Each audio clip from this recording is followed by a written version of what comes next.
അങ്ങനെ ഞാൻ ഹിമാചൽ പ്രദേശിലെ പർവ്വത മുകളിലെ ഗ്രാമത്തിലായ പീജിലെത്തി.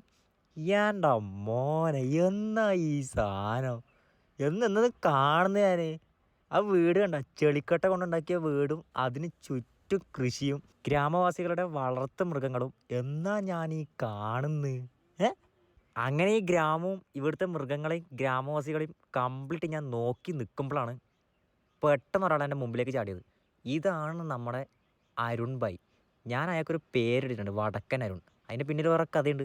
എന്നോട് ഈ ഭായ് പറഞ്ഞു, ഇതൊന്നും അല്ല മോൻ, തെക്കോട്ട് നടന്ന് ഒരു ഫോറസ്റ്റ് കിട്ടും, ആ മല അങ്ങ് കയറി താഴെ ഇറങ്ങിക്കഴിഞ്ഞാൽ മോൻ കാണാൻ പോകുന്ന കാഴ്ചകൾ അത്ഭുതപ്പെടുത്തുമെന്ന് പറഞ്ഞു. ഫോറസ്റ്റിൻ്റെ സെൻറ്ററിലേ പോകേണ്ട, ആനിമൽസ് ഉണ്ടാവും, പണി പാളും, തെക്കോട്ട് തന്നെ നടക്കണം എന്ന് പറഞ്ഞു. തെക്കോട്ട് നടന്ന് ഞാൻ അവസാനം വടക്കോട്ടെത്തി.